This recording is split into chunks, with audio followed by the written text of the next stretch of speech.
इस वीडियो में हम सेल्यूलर जेल की स्थापना के कारणों और वहां पर भारतीय स्वतंत्रता संग्राम सेनानियों के साथ होने वाले अत्याचारों के बारे में जानेंगे। सेल्यूलर जेल अंडमान निकोबार द्वीप की राजधानी पोर्ट ब्लेयर में बनी हुई है। इस जेल का निर्माण अंग्रेजों द्वारा भारतीय स्वतंत्रता संग्राम के सेनानियों को कैद रखने के लिए किया गया था। जिस स्वतंत्रता संग्राम सेनानी को इस सेल्यूलर जेल में भेजा जाता था, साधारण बोलचाल की भाषा में कहा जाता था कि उसे काला पानी की सजा हुई है।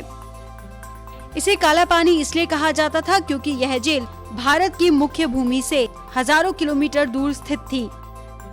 राजधानी पोर्ट ब्लेयर में जिस जगह यह जेल बनी हुई थी, उसके चारों ओर पानी ही पानी भरा रहता था। सेल्यूलर जेल का निर्माण कार्य 1896 में शुरू हुआ था और 1906 में यह बनकर तैयार हो गई थी। सेल्यूलर जेल में 3 मंजिल वाली 7 शाखाएं बनाई गई थीं। इसमें 696 सेल तैयार की गई थीं।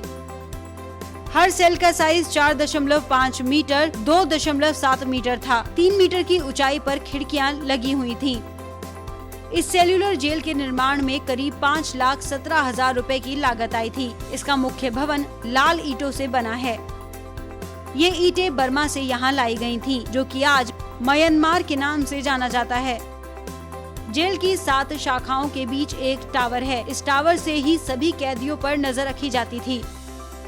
टावर के ऊपर एक बहुत बड़ा घंटा लगा था, जो किसी भी तरह का संभावित खतरा होने पर बजाया जाता था। इस जेल को सेल्यूलर क्यों कहा जाता था? सेल्यूलर जेल ऑक्टोपस की तरह 7 शाखाओं में फैली थी, जिसमें कुल 696 सेल तैयार की गई थी। यहाँ एक कैदी को दूसरे कैदी से बिल्कुल अलग रखा जाता था। जेल में हर कैदी के लिए अलग सेल होती थी। इसी जेल में दामोदर सावरकर की एक सेल थी। यहाँ पर कैदियों को एक दूसरे से अलग रखने का एक मकसद यह हो सकता है कि कैदी आपस में स्वतंत्रता आंदोलन से जुड़ी कोई योजना ना बना सके और अकेलेपन में अंदर से टूट जाएं। क्रांतिकारियों के साथ कैसा सलूक होता था? इस जेल में बंद क्रांतिकारियों पर बहुत जुल्म ढाया जाता था। क्रांतिकारियों से कोल्हू से तेल पेरने का काम करवाया जाता था। हर कैदी को 30 पाउंड नारियल और सरसों को पेरना होता था। यदि वे ऐसा नहीं कर पाता था तो उन्हें बुरी तरह से पीटा जाता था और बेड़ियों से जकड़ दिया जाता था। सेल्यूलर जेल में सजा काटने वालों में कुछ बड़े नाम हैं। बटुकेश्वर दत्त, विनायक दामोदर सावरकर, बाबूराव सावरकर, सोहन सिंह, मौलाना अहमदुल्ला, मौलवी अब्दुल रहीम सादिकपुरी, मौलाना फजल ए हक खैराबादी, एस चंद्र चटर्जी, डॉक्टर दीवान सिंह, योगेंद्र शुक्ला, वमन राव जोशी और गोपाल भाई परमानंद आदि। सेल्यूलर जेल की दीवारों पर वीर शहीदों के नाम लिखे हैं। यहाँ एक संग्रहालय भी है, जहाँ उन अस्त्रों को देखा जा सकता है जिनसे स्वतंत्रता सेनानियों पर अत्याचार किए जाते थे।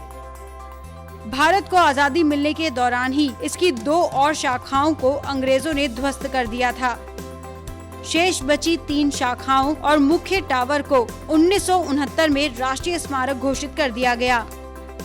सन 1963 में यहाँ गोविंद वल्लभ पंत अस्पताल खोला गया था। वर्तमान में यहाँ 500 बिस्तरों वाला अस्पताल है और 40 डॉक्टर यहाँ के निवासियों की सेवा कर रहे हैं। 10 मार्च 2006 को सेल्यूलर जेल का शताब्दी वर्ष समारोह मनाया गया था, जिसमें यहाँ पर सजा काटने वाले क्रांतिकारियों को श्रद्धांजलि दी गई थी। सेल्यूलर जेल और जेल संग्रहालय के लिए समय 9 पूर्वाह्न से 12:30 अपराह्न, 1:30 से 4:45 तक।